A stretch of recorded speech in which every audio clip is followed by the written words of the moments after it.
Hey guys, welcome back to my channel. I am doing some more tips that I wish I knew as a dancer and tips of being a dancer. I had dance class today. I went through Abby's warm-up, and Abby's warm-up and stretch, it was legs and feet day. So like everything we did was mainly for our legs and feet and stuff. It's tiring. First up, it's really tiring and not the most fun thing in the world sometimes. And I love Abby Lee Miller. I love Abby so much. She's a fabulous dance teacher, but her warm up can be a little bit tiring and not fun, especially near the end of it because her warm up is an hour and 15 minutes. So when we get near the end, it's really exciting because we're almost done. But by that point, we're just tired because she doesn't go easy on us. She usually starts our warm up and stretch with something, and to get our heart pumping blood, and I don't even know, with jumping jacks or jumping high knees. She doesn't let us do just normal high knee. We have to do the jumping ones because they get more blood flowing and more, I don't even know, more, or today we did, I think I forget what we did today for that. It was something else. It's always something just to get us started. I have to admit though, my least favorite thing in her warm-up and stretch is grand pliés in second, and part of that is because, first up, it's not the most fun thing in the world, but also, I'm pretty bad at it.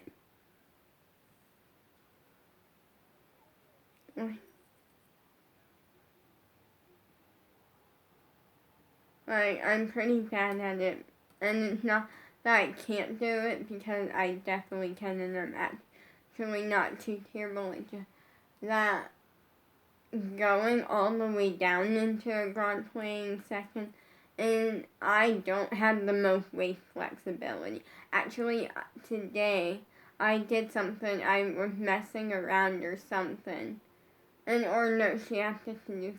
I can't even remember if I was messing around or if she actually asked me to do something. And pretty much, I shocked myself with how good I did. Because I was doing something and I did it with so much back flexibility. And that's something that I'm very excited about because my dad is always saying how there's going to be so much stuff that I can't do because of the rods in my back and stuff. But first up, my doctor who put them there and stuff never said that I couldn't do anything. He never said that I can't do anything because of it. Because my dad's you don't have a flexible back, you're never going to. So sometimes I'll watch Eliana do certain stuff. And then my dad's you're never gonna be able to do that. And I'm not, there's no harm in trying. Especially when nobody told me I can't try.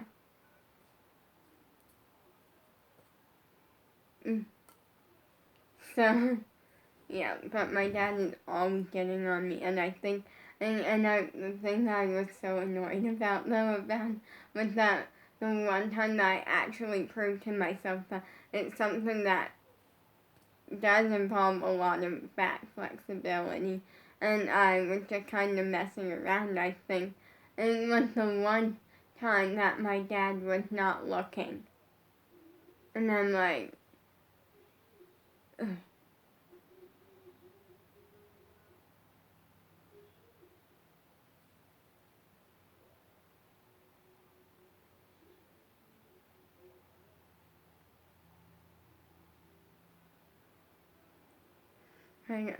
My dad actually wasn't looking for a lot of it. My mom was watching here and there. though, but because I have parents that stay on me all the time with my dancing. And so, whenever I'm dancing in the living room, even if it's on Zoom, my mom will literally, in the middle of class, or like after class, she'll literally tell me, like, you didn't do this correctly, and I'm like, sometimes it's a lot having parents like that, but I love it. Like, I love it and hate it at the same time. It's a love-hate relationship situation. And I love it because it's making me a better dancer, and I know that. But I also hate it because it means that meaning my parents are constantly looking at me, and if I do something, they know, oh, if I did it correct or not. Because, and the thing is, my parents don't know, like, they know dance, kind of, but everything that they're knowing is based off of what they're seeing on Zoom and seeing from me. So a lot of the times my mom will literally, not knowing that she's doing this, she'll compare me to someone, like she'll pick she'll say I was doing something wrong because it's something that I'm not good at usually. And she'll compare it to me most, like, advanced kid in the class, or like the person that, like, is known for doing this. Like, and what I mean by that is today, I'm not known for having great, like, arabesque laying on my chest. What I mean by that is it's a thing that Abby makes, where she makes us lay on our chest and kick our leg up into arabesque behind us. And she said my leg wasn't straight, which I know it wasn't the greatest, but I was at least trying, and that's what matters. And literally, my mom, when she brought it up, she went like, I know a bunch of people had theirs correctly, and I'm like, and she doesn't do it in a rude way at all. She's just like, you need to fix these sorts of things. And I looked at her and went like, and my leg wasn't straight, and Abby thought was a problem that needed to be fixed immediately, she would have said something. And my mom kind of got a little bit annoyed with that, but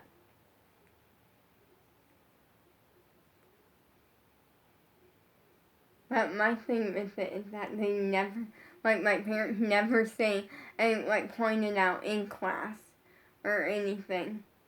Meaning they point it out after class, as so I'm like, when the timing that it actually counts in class, because people are actually seeing this, not just them, like,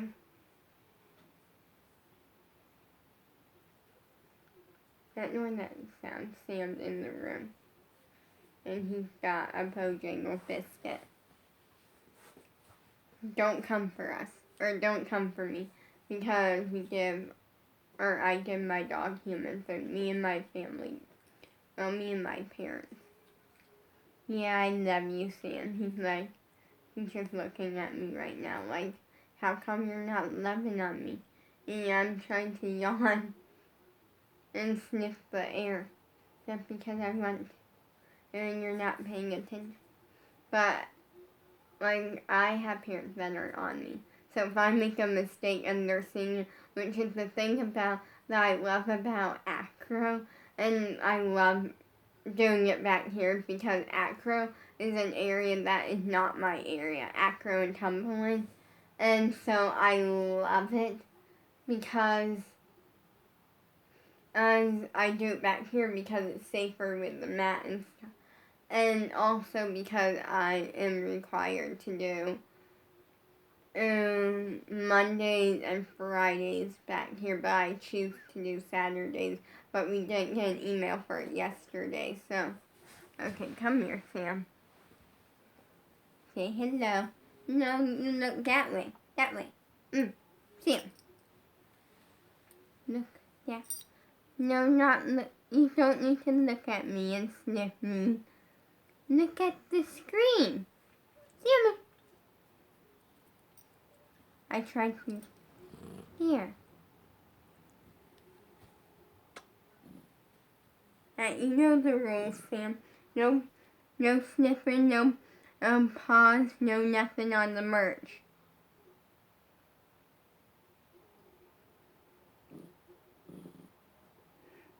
I love you. You want, yeah,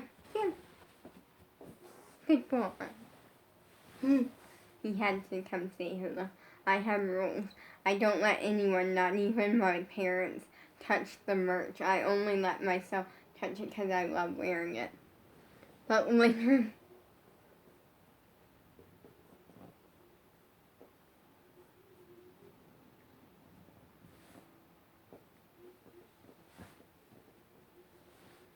so yeah, but anyway, I have parents constantly on me, and we didn't get an email for it yesterday, so we didn't do yesterday. But for me, my thing is that I love doing acro in my bedroom because it's something that I'm bad at is acro and tumbling. Only I actually have made a massive improvement thanks to Abby and thanks to me actually showing up. What I mean by that, I mean logging on, pretty much. Because for so long I didn't do Abby's acro class, and I never did Fridays because I'm not good at acro, and also because I just kind of felt like I needed in that like bonus day to like not have dance and just like breathe, which unfortunately now I don't get that except for on Tuesdays. Like Tuesdays are my day that like I get so annoyed because I'm like, why can't they just put a class on Tuesday and take one from Saturday? Okay, sometimes. Because I like try to like make myself like, I try to always have like one day to like completely just breathe and not worry about dance and stuff. But the thing is that on Tuesdays, I technically don't have dance, but on Tuesdays, and I have school, and I have school from like 9:30ish to 11:30ish. So I have school, and then I have a chore, which is to clean my parents' bedroom, and by that I mean like dust it and stuff because my mom makes me do a chore every day. But usually it doesn't take too long though, because there's not much to dust. It's like there's not much to dust in their room. And the reasoning is because it's her way of like making sure that I understand like how to do certain things like that. Like dust and vacuum. So literally I have to dust their bedroom and vacuum it.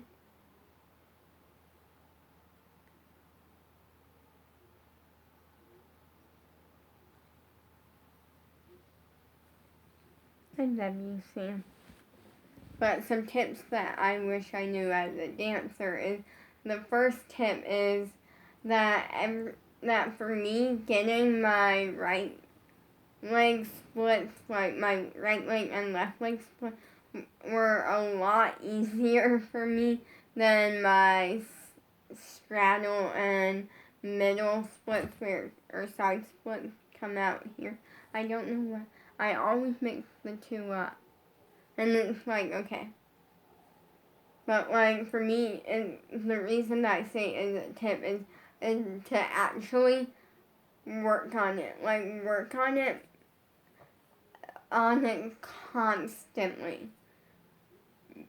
And anything you're working on, work on it constantly, even if you're really bad at it, because it's only going to get you to where you're good at it. Now, I started showing up for acro, meaning I never did acro, like any form of acro class, because acro and tumbling has never been an area that I've been good at. Also, never been good at it. Also, acro and tumbling is like something that like I never really enjoyed as much as other styles now I have to say I do enjoy it a little bit more now. And like, so for me, I never really enjoyed it, and I just always like took Fridays because at the time that was like our acting class, and I literally took Fridays and I didn't dance. But now I started showing up, and when I first really started doing like I showing up on Mondays doing acting class with Abby, and I was nowhere near a handstand, couldn't do a cartwheel. Like, I couldn't do a cartwheel, nowhere near a cartwheel. Couldn't do a handstand, nowhere near a handstand, nowhere near a back bend. Even though I did kind of work on handstand and back bend sometimes around the house. Like, I was a mess. And I was limited. And by limited, I mean I knew no tricks, but I was good at the warm-up part because she always like makes it do like a quick little like 1 or 2 minute warm-up before we get into acro, and then we have an actual warm-up and stretch after acro. Let me look out the window first.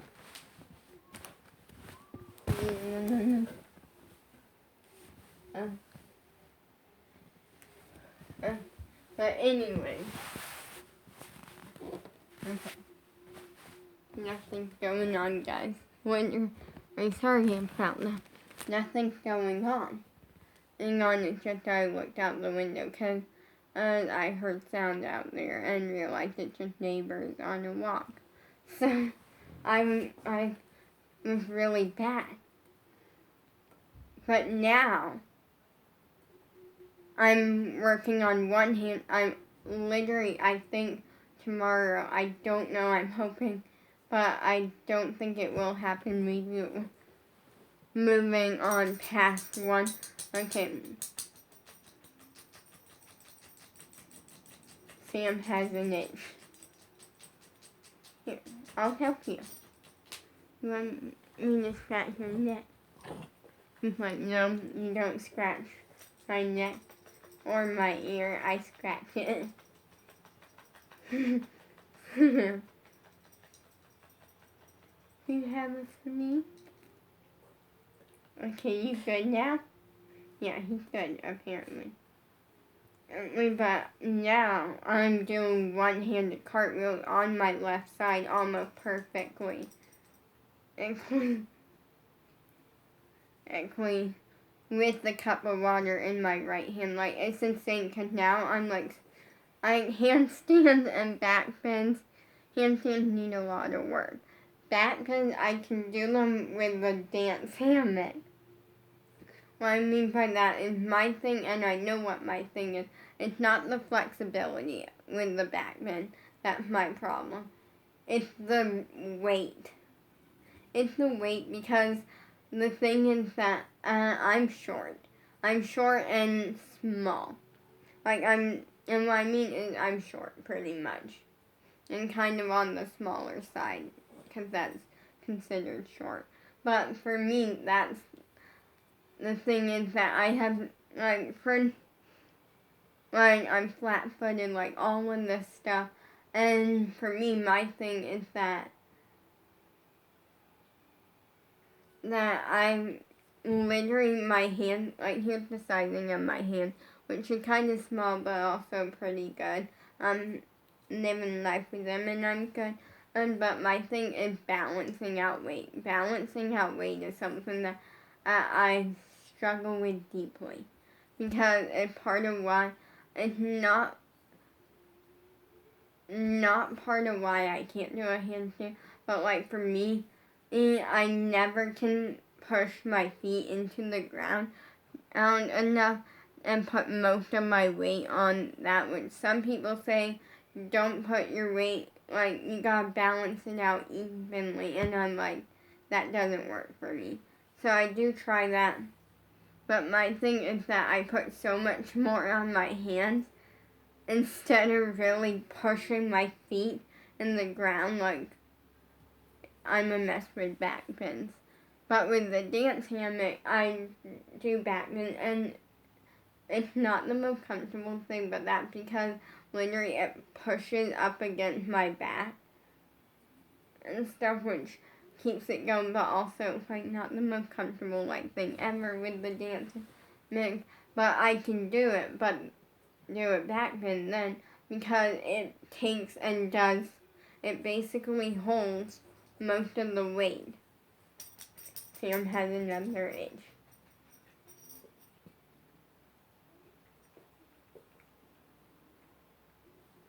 But yeah, I'm a mess.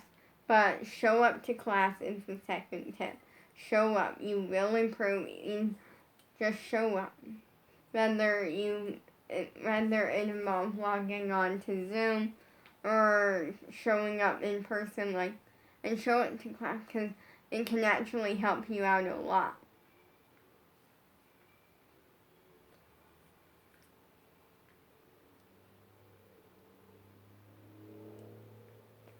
The next tip number 3, because I'm doing 10 tips. Tip number 3, this one is one that actually is the biggest help in you take something from the video. I want you to take this because this is something that a lot of dancers and a lot of people just in general, and whether they're dancers or not, sometimes struggle with. And it's really hard to get out of it, but you have to in a way. Which is, for me, I never really went through this, but there were times when I did, a couple of, which is understanding it doesn't have to be perfect every time. And what I mean by this is because there was a couple of times, there was this one day when I was doing a jumps and turns class with Taylor Robinson, and literally I kept messing up basic turns. Just basic turns, I was forgetting a spot, I was a mess. And it started getting in my head, and it actually, instead of getting better at it, I was getting worse because it was getting in my head. Because I was so caught up on the fact that it wasn't perfect every time, and because it's something that I'm usually really good at, and it's something that is one of my stronger areas and stuff. And so it literally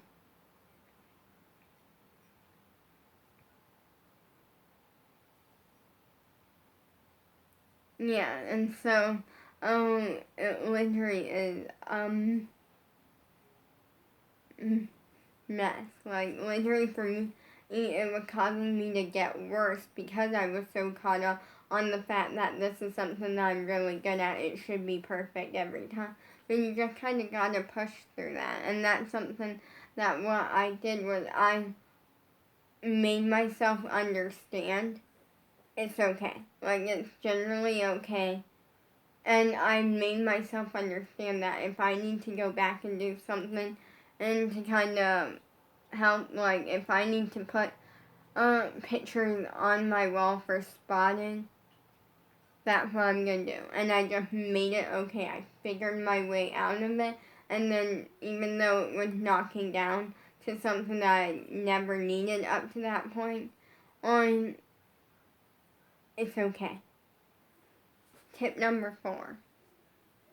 This is another really good one. This is one that Abby said is her favorite thing in her warm-up, and actually we didn't do it today, which was shocking. Which is flat pack, fingertips, flat pack, fingertips. What I mean by that is what it is, the tip for this is if you are someone that loves to push yourself, especially with a warm-up, which, fun fact, I actually knew what flat pack was before I even fully knew, and the reason it was because that's how they discovered I had scoliosis, was because literally my doctor made me do a flat pack. And so I came in like ready, like really familiar with this. So I'm going to show you, and the tip part of it is if you are someone that loves to push yourself, do these constantly, and even though it doesn't seem like you're doing much, trust me, you sometimes are. So this is flat pack, and then this is fingertip. And you literally just repeat it. Abby has a flat back, which is where your head and your arms are straight out, aligned with your body. You straight out in front, and fingertips is when your angle and your fingers are pointing towards the floor and your head's aligned. And Abby literally makes it do flat back, fingertips up, which is just standing but with your arms above your head. And she makes us repeat it like 4 or 5 times. And it's something that if you like to push yourself with your warm-ups, try it. For me, I hate it. And no, the first couple of times, it's not bad, but I hate it because for some reason, whenever I have my arms up for even more than a minute, and it, like, my arms start feeling, like, heavy. Like, and I just have to put them down, it feels like. Now, the 5th tip. This one, and we're going to get through this one fast, which is, as a dancer, water is your friend. You have to understand it. Whether you love water or not, water and you are going to have to become friends. And because as a dancer, typically are what is supposed to be like a diet and stuff for us, or what dancers essentially need is a lot of water. Like, they need to constantly drink water, a lot of water. Now, I'm bad at that, and I try to push myself to drink water, like, when I'm in dance, but that's about it. Then the 6th tip is kind of goes with that, which is calories. Calories are your friend as a dancer, because typically a dancer, on a day that they have dance, they need like 1,000 calories. And it keeps their body going. And the weird thing is when I found out about it, because I watch a lot of YouTube and stuff, I went like, you're just going to gain a bunch of weight and stuff. But no, you actually would kind of relate to our 7th tip, which is balance it out good. Meaning, which is make a good balance between water and calories, and your body stays the same. It actually sometimes is healthier for you and stuff. And like, the 8th tip that I'm moving on to is be picky. This one I don't use because I don't use it too often because I never wear makeup and dance, which is, and be picky with your makeup, because some makeup, because the thing with being a dancer is you get sweaty, you get hot, and sometimes that makeup sweats off within 10 seconds. Like, so like you gotta kind of almost be picky with it and find like makeup that's like oil control or something, and or like you gotta figure out what works for you, and that's great. The 9th tip. You got one more after this. And this is be a well-rounded dancer. Don't go specifically in a certain area. Keep yourself well-rounded. Do all sorts of styles of dance. Because even if you don't like it, just push yourself to do it. It's all important. And it makes you a well-rounded dancer. Meaning you can go to an audition for a ballet audition and potentially get the part. Or a hip-hop audition. Like, whatever style you can go, it opens you up to so many opportunities.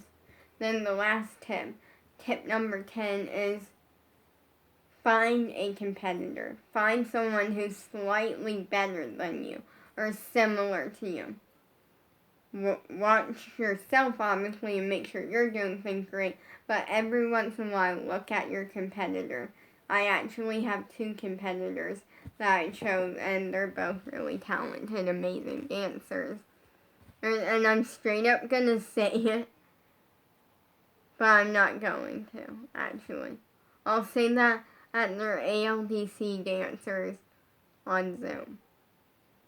And they're watching this, they know by now. But, it's friendly competition, okay? Like, don't be, like, really competitive with them. They're kind of like, it pushes you to be better, because then you see them doing something better than you, and then you work really hard on it so you can be better than them.